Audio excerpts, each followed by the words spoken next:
আমরা জন্মেছি একবার, মরবো একবার। ভয় দেখাবেন না। ছাত্র ছাত্রীদের উপর জুলুম বন্ধ না করলে পরিণতি ইতিহাস বলে দেয় কারোর জন্য ভালো হয় না। এখন আমাদের সাথে আমাদের প্রিয় সহকর্মী চৌধুরী সাইমা ফেরদৌস আমাদের ইনস্টিটিউট অফ বিজনেস অ্যাডমিনিস্ট্রেশন থেকে, উনি সংক্ষেপে তার অনুভূতিটি বলবেন। আসসালামু আলাইকুম সবাইকে। আমার বলবার অনেক কিছু আছে, সংক্ষিপ্ত করার কথা আমি খেই হারাচ্ছি আমি কোনটা বলবো আর কোনটা বলবো না, সেটা আমার ঘৃণা। আজকে আমার কিছু প্রশ্ন আছে সবার কাছে, দেশবাসীর কাছে তো করব না, যাদের কাছে করবার তারা বুঝে নিবেন। আমি ইতিহাসের শিক্ষক না, কিন্তু ইতিহাস জেনে বড় হয়েছি।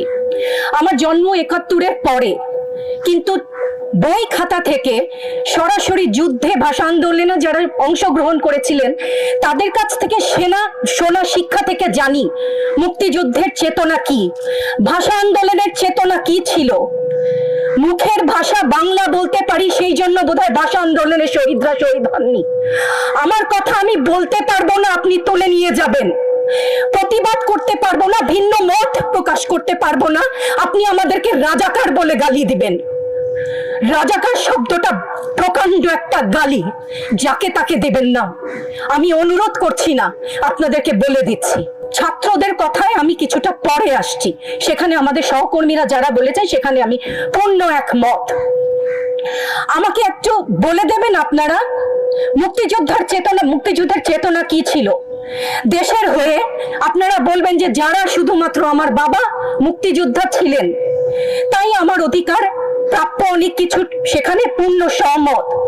কিন্তু এর পরবর্তী কাল থেকে আজ পর্যন্ত যে সমস্ত মানুষ দেশের বিভিন্ন জায়গায় বিভিন্ন ক্ষেত্রে নিজের স্বার্থ বলিদান দিয়ে দেশের জন্য কাজ করে যাচ্ছে, সব পথে উপার্জন করছে, টেবিলের তল থেকে 10 লাখ 5 লাখ টাকার কোটি টাকা তো বাদই দিলাম না, সেই সমস্ত লোক সম্বরণ করছেন, তাদের মুক্তিযোদ্ধার চেতনা কি কিছু অংশে কম? সেই প্রতিবাদ করলে আপনি আমাদেরকে বলবেন রাজাকার। রাজাকারের বাচ্চা, এটা প্রকাণ্ড গালি, যত্রতত্র দেবেন না। আর আমার ছাত্র ছাত্রীদের গায়ে গুলি কেন? আমি এখানে কেন দাঁড়িয়েছি, কেন আজকে কথা বলছি?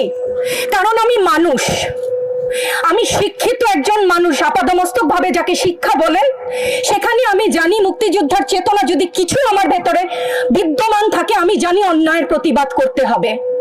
বিচার চাই না বলেছেন, আমিও একমত। কার কাছে বিচার চাবো, কোথায় বিচার চাবো? আমরা ঘৃণা জানাই।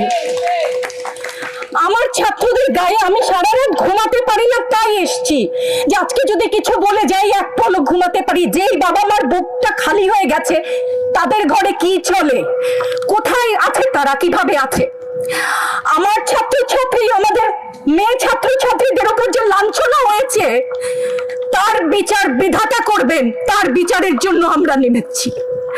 আপনারা আমাদের মুখ বন্ধ করতে পারবেন না।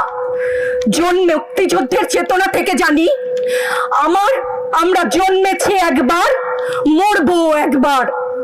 ভয় দেখাবেন না। ছাত্র ছাত্রীদের উপর জুলুম বন্ধ না করলে পরিণতি ইতিহাস বলে দেয় কারোর জন্য ভালো হয় না।